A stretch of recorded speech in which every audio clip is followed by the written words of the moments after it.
আসসালামু আলাইকুম।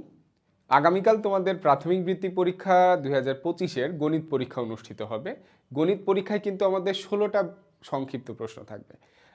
এখন আমি তোমাদেরকে তৃতীয় অধ্যায়ের গুরুত্বপূর্ণ সংক্ষিপ্ত প্রশ্নগুলো বুঝিয়ে দেব। 4টি ডাবের মূল্য 160 টাকা হলে 5টি ডাবের মূল্য কত? 4টি ডাবের মূল্য 160 টাকা হলে 5টি ডাবের মূল্য কত? আচ্ছা, এই ধরনের অঙ্কে আমাদের কি করতে হয় বাবা? এই ধরনের প্রথমে একটির দাম বের করে নিতে হয়, ঐকিক নিয়ম। প্রথমে একটির দাম বের করে নিতে হয়। তাহলে আমি যদি মুখে মুখে বের করতে চাই 4টি ডাবের মূল্য 160 টাকা, তাহলে একটার মূল্য কত? 160 ভাগ 4, তাহলে একটার মূল্য কত? 40 টাকা। একটার মূল্য কত? 40 টাকা। একটার মূল্য 40 টাকা, কিনেছে কয়টা? 5টা। কিনেছে কয়টা? 5টা। তাহলে কত টাকা? 200 টাকা। কিনেছে কয় টাকা? 200 টাকা। তাহলে 5টা ডাবের মূল্য কত? 200 টাকা। 2 নম্বর, শিমু 80 টাকা দিয়ে 4টি খাতা কিনলো। ভালো কথা। 8টি খাতা কিনতে তার কত টাকা লাগবে? তাহলে আমরা ওপরের নিয়মে এটা করতে পারবো। একটি খাতার দাম আগে বের করে নিব। একটি খাতার দাম 80 টাকাকে 4 দিয়ে ভাগ করলে 20 টাকা। একটি খাতার দাম 20 টাকা, তাহলে 8টি খাতার দাম 20 গুণ 8, 160 টাকা। কিন্তু এটা আমরা আবার আরো একটু ট্রিক খাটিয়ে আমরা মুখে মুখে করতে পারি। দেখো, 80 টাকা দিয়ে 4টা খাতা কিনলো, তাহলে 8টি খাতা কিনতে কয় টাকা লাগবে? 4টার দ্বিগুণ হলো 8টা, তাহলে 4টার দাম 80 টাকা, আরও 4টার দাম 80 টাকা। তাহলে মুখে মুখে আমরা বলতে পারছি কয় টাকা? 160 টাকা। তাহলে তুমি মুখে মুখে পারলে মুখে মুখে করবা, ক্যালকুলেশন করে করতে চাইলে ক্যালকুলেশন করে করবা, যেভাবে ইচ্ছা করবা। রাফটা খাতার শেষে করবা এবং শেষে কেটে দিবা। ঠিক আছে? ওকে, তারপর উপরে রাফ লিখে খাতার শেষ পৃষ্ঠায় রাফ করবা। ওকে। 3 নম্বর, একটি পেঁপের ওজন 500 গ্রাম হলে 2টি পেঁপের ওজন কত কেজি? সহজ অঙ্ক, কিন্তু সমস্যা হইলো এখানে দেওয়া আছে গ্রাম, এখানে করতে হবে কেজি।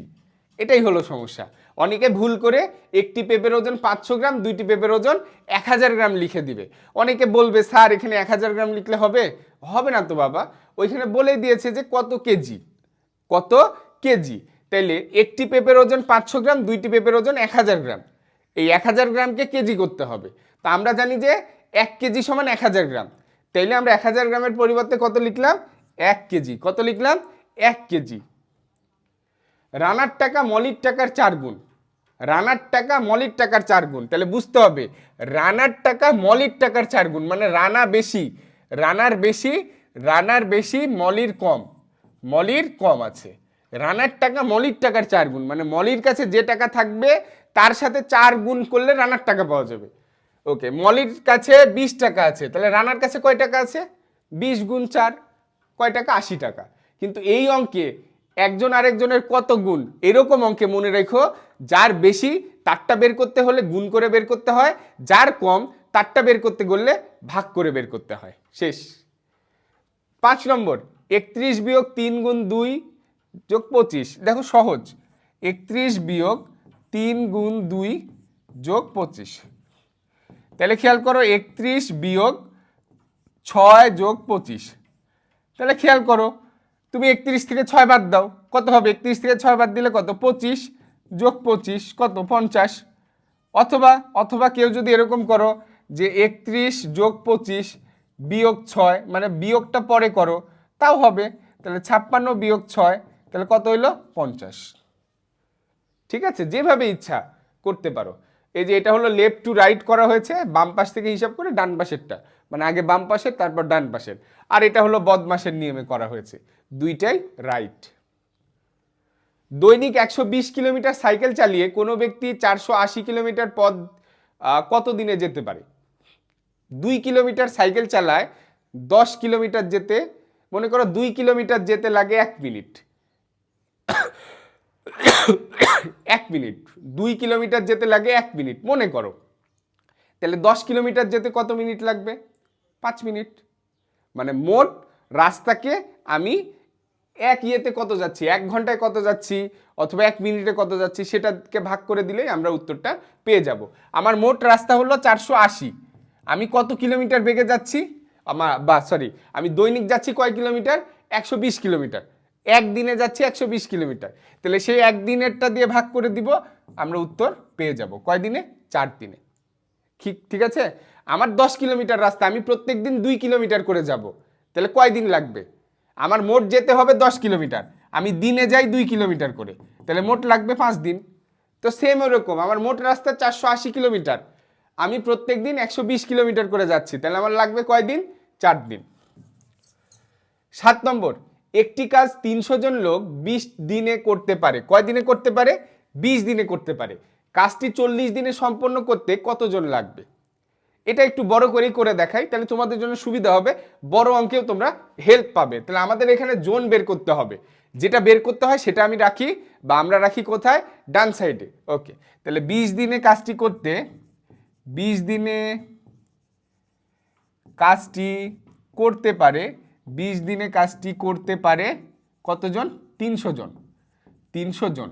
জোন এবং দিনের অঙ্ক তোমাদের বইতে নাই, কিন্তু অনেক গুরুত্বপূর্ণ। 20 দিনে কাজটি করতে পারে 300 জন, তাহলে একদিনে কাজটি করতে পারে, যে কাজটা 20 দিন লাগে 300 জনের, একদিন করতে গেলে বেশি মানুষ লাগবে। কি লাগবে? বেশি লাগবে। বেশি হলে কি? গুণ। তো মনে রাখো কি এইখানে বাবা, এইখানে জোন এবং দিন একটা আরেকটার বিপরীত, একটা আরেকটার কি বিপরীত? একটা কমে গেলে আরেকটা বাড়ে, একটা কমে গেলে আরেকটা বাড়ে, একটা বেড়ে গেলে আরেকটা কমে। এখানে জোন 20 দিন থেকে একদিন হয়ে গেছে, জোন কমে যাচ্ছে, তাহলে দিন কমে যাচ্ছে, তাহলে জোন বেড়ে যাবে। একটু আমি উদাহরণ দিই, মনে করো তোমার বাবা একটা বিল্ডিং বানাচ্ছে, ওইখানে যদি 300 জন লোক নেয় তাহলে 20 দিনে কাজটি শেষ হয়, 20 দিন লাগবে কাজ শেষ হইতে। তোমার বাবা তাড়াহুড়ো করছে, তাহলে তোমার বাবা যদি মনে করে যে আমি একদিনে কাজ শেষ করাবো, তাহলে লোক বেশি লাগবে না কম লাগবে? একদিন, মানে সময় কমে আসতেছে, তাহলে জোন বেশি লাগবে। তাড়াতাড়ি কাজ করায় নিতে চাইলে মানুষ বেশি লাগবে। ওকে, এবার যদি আমি 20 দিনের পরিবর্তে যদি কাজটা 40 দিনে করাইতে চাই, 40 দিনে করাইতে চাই, দেখো আগে ছিল একদিন, হয়ে গেল 40 দিন, 1 থেকে 40 দিন বেড়ে গেছে, তাহলে এখানে জোন কি হবে? জোন কি হবে? কমে যাবে। জোন কি হবে? কমে যাবে। কমে যাবে মানে কি? ভাগ। কমে যাবে মানে কি? ভাগ। তাহলে 20 দিয়ে 40কে ভাগ করলে 2, 2 দিয়ে এটাকে ভাগ করলে 150 জন। 150 জন। উত্তর কত? 150 জন। এই অঙ্কটা কিন্তু আমরা মুখে মুখেও করতে পারি। এই অঙ্কটা কি আমরা মুখে মুখেও করতে পারি।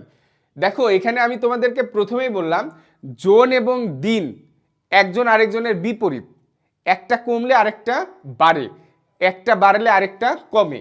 এখানে দিন ছিল 20 দিন, এখানে হয়ে গেল 40 দিন। দিন ডাবল, দিন 2 গুণ হয়ে গেছে, দিন 2 গুণ মানে দিনের সাথে 2 গুণ হয়েছে, তাহলে জোনের সাথে 2 ভাগ হবে। ঠিক আছে, জোনের সাথে কি হবে? 2 ভাগ হবে। এটা আমরা সংখ্যা যেহেতু মিল আছে করতে পারি, আর সংখ্যার মিল না থাকলে এইভাবে করে দেখবা। মুনা অপেক্ষা রিনার 50 টাকা বেশি আছে, তাহলে এই মুনা এবং রিনার মধ্যে রিনার বেশি আছে। রিনা অপেক্ষা রানার 20 টাকা কম আছে, এই দুইজনের মধ্যে রিনার বেশি আছে। কার কাছে সবচেয়ে বেশি টাকা আছে? সবচেয়ে বেশি তাহলে কার কাছে? রিনার কাছে। কার কাছে? রিনার কাছে। পিতা ও কন্যার বয়সের সমষ্টি 60 বছর, পিতার বয়স কন্যার বয়সের 3 গুণ হলে কন্যার বয়স বের করতে কোন প্রক্রিয়া ব্যবহার করতে হবে? আচ্ছা, এটা যখন আমরা বড় করে অঙ্ক করি তখন আমরা লিখি, ধরি কন্যার বয়স সমান কন্যার বয়সের 1 গুণ, পিতার বয়স সমান কন্যার বয়সের 3 গুণ। অতএব পিতা ও কন্যার বয়সের সমষ্টি দুইটা যোগ করে লিখি কন্যার বয়সের 4 গুণ। তাহলে একবার কি করলাম? যোগ। তারপরে অতএব কন্যার বয়স সমান এই সমষ্টিকে 4 দিয়ে ভাগ করলেই কন্যার বয়সটা বের হয়। তাহলে কন্যার বয়স বের করতে গেলে আমি কি কি প্রক্রিয়া করলাম? একবার করলাম যোগ, একবার করলাম ভাগ। তাহলে বড় অঙ্ক যখন আমরা করব, এটা পিতা ও কন্যার বয়স বের করার যে বড় অঙ্কটা, ওইখানে দেখবা কন্যার বয়স বের করতে একবার যোগ করা লাগছে, তারপর আবার কি করা লাগছে? ভাগ। মানে কন্যার বয়স অবধি যাইতে গেলে আমরা কোন কোন কাজ করছি, একবার যোগের কাজ করেছি, তারপর ভাগের কাজ করে কন্যার বয়সটা পাইছি, এটাই বলেছে। তোমাদের জন্য সুখবর, মাত্র 500 টাকায় তোমাদের অর্ধবার্ষিকের গণিত এবং বিজ্ঞানের সম্পূর্ণ কোর্স আমরা শেষ করে দিব। অর্ধবার্ষিকের তোমাদের সিলেবাসে যা আছে সেটা আমরা কমপ্লিট করে দিব মাত্র 500 টাকায়। কোনো ভর্তি ফি লাগবে না, আলাদা কোনো চার্জ, মাসিক বেতন কোনো কিছু লাগবে না। আমাদের ক্লাসগুলো হবে ফেসবুক লাইভ আর প্রি রেকর্ডেড, 2 ধরনের ক্লাসই হবে। ক্লাস শুরু হবে 26 তারিখ থেকে।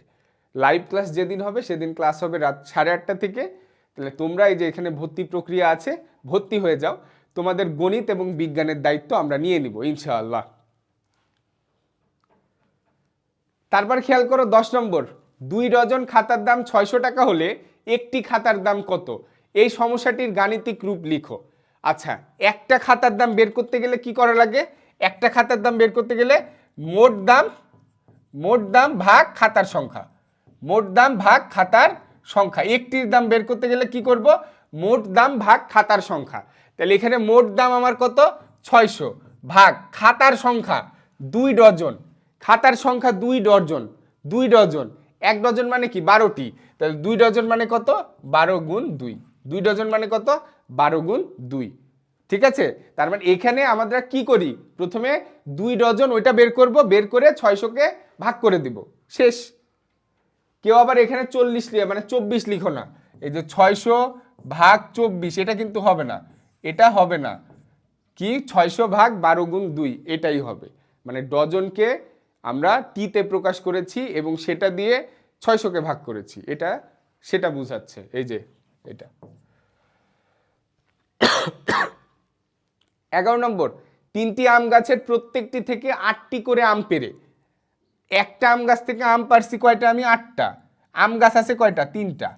তাহলে মোট আম, এটা মোট আমের সংখ্যা কি? মোট আম, মোট আম, মোট আম ভাগ 4 বন্ধুকে ভাগ করে দিছি। মোট আম কয় বন্ধুকে ভাগ করে দিছি? 4 বন্ধুকে ভাগ করে দিছি। তাহলে মোট আম বের করব কি করে? একটা গাছে আম আছে 8টা, আমার গাছ আছে 3টা, এটা হলো মোট আম। কেউ যদি 3 গুণ 8 লিখো তাহলে হবে না। একটি গাছের আম সংখ্যা, মোট আম মানে কি? মোট আম, মোট আম, একটি গাছের আম সংখ্যা, একটি গাছের আম সংখ্যা, আম সংখ্যা গুণ গাছ, গুণ গাছের সংখ্যা, একটি গাছের আম সংখ্যা গুণ গাছের সংখ্যা। তাহলে মোট আম বের করার নিয়ম কি? একটি গাছের আম সংখ্যা গুণ গাছের সংখ্যা। প্রথমে একটি গাছের আম সংখ্যা, একটি, প্রতিটি, প্রত্যেকটি, সেই সংখ্যাটা সবার প্রথমে লিখতে হয়। ওকে, তাহলে আমার মোট আম হলো কি 8 গুণ 3, তাকে 4 দিয়ে ভাগ করে দিব, মানে 4 জন বন্ধুকে আমরা ভাগ করে দিয়েছি। ঐকিক নিয়ম কাকে বলে? প্রথমে কোনো একটির দাম বা পরিমাপ বের করে সমস্যার সমাধান করার পদ্ধতিকে ঐকিক নিয়ম বলে। প্রথমে একটির দাম বা পরিমাপ বা পরিমাণ বের করে সমস্যার সমাধান করার পদ্ধতিকে ঐকিক নিয়ম বলে। 13 নম্বর, একটি গ্রামে 5670 জন লোক ছিল, এবছর 560 জন লোক আসলো এবং 435 জন লোক চলে গেল, বর্তমানে লোক সংখ্যা কত? তাহলে আমার লোক সংখ্যা ছিল কত? 5670, সেখান থেকে 560 জন চলে গেল, চলে গেল মানে মাইনাস, চলে গেল মানে কি? মাইনাস। তাহলে কত হইলো এখানে বাবা? 5110 জন, 5110 জন থাকলো, তারপরে আবার 435 জন আসলো, 5110 জন আছে, এখন আসলো কত? 435, তাহলে 5 4 5 4, ঠিক আছে? যোগটা একটু মনে হয় ভুল হয়েছে, দেখবা, ঠিক আছে? ও উল্টা করেছি, সরি সরি সরি সরি, আসলো তো 560 জন, সরি। তাহলে 5670 জন ছিল, আমার আসলো 560 জন, আসলে বেড়ে যাবে, আমি ভাবছি চলে গেছে, সরি। আসলো 560 জন, তাহলে 560 জন আসলো, তাহলে মোট হইলো কতজন? 0 6 7 13, 3 হাত থেকে 1, 6 6 12, 6, 6230 জন। মোট হলো কতজন? 6230 জন। 435 জন চলে গেল, চলে গেল মানে কমে যাবে, 435 জন, এখন বিয়োগ করে দাও, যা হবে সেটাই আমাদের কাঙ্ক্ষিত উত্তর। তাহলে আসলে বাড়বে, চলে গেলে কমে যাবে, সিম্পল কথা। 14 নম্বর বলেছে 6 8 9 5 0 4 অঙ্কগুলো দ্বারা গঠিত ক্ষুদ্রতম ও বৃহত্তম সংখ্যার পার্থক্য কত? ভালো করে খেয়াল করো, এখানকার মধ্যে সব থেকে বড় অঙ্ক হইল 9, তারপরে 8, তারপরে হলো 6, তারপরে 5, তারপরে 4, তারপরে 0। বৃহত্তম আর ক্ষুদ্রতম সংখ্যা গঠন করা তোমরা ক্লাস 6-এর প্রথমে 1.1-এই শিখেছো, সমস্যা নাই। তাহলে এখানে আমরা বড় সংখ্যা গঠন করতে গেলে অঙ্কগুলোকে বড় থেকে ছোট ক্রমে সাজালেই হবে, আর ছোট সংখ্যা গঠন করতে গেলে অঙ্কগুলোকে ছোট থেকে বড় সাজালেই হয়, কিন্তু প্রথমে যদি শূন্য থাকে তাহলে সেই শূন্যটা প্রথমে না দিয়ে 2 নম্বর ঘরে দিতে হয়। তার মানে এখানে 4 0 5 6 8 9, এটা হলো আমার ওপরেরটা বৃহত্তম, নিচেরটা কি? ক্ষুদ্রতম। তাহলে বিয়োগ করে দাও, বিয়োগ করে যেটা আসবে সেটাই আমাদের উত্তর, ঠিক আছে? ওকে। ঠিক আছে, তাহলে এগুলোই হলো আমাদের 3 নম্বর অধ্যায়ের সব থেকে গুরুত্বপূর্ণ অঙ্ক। খুব সুন্দর করে করবা, ইনশাল্লাহ দেখবা যে পরীক্ষায় ভালো কিছু হবে।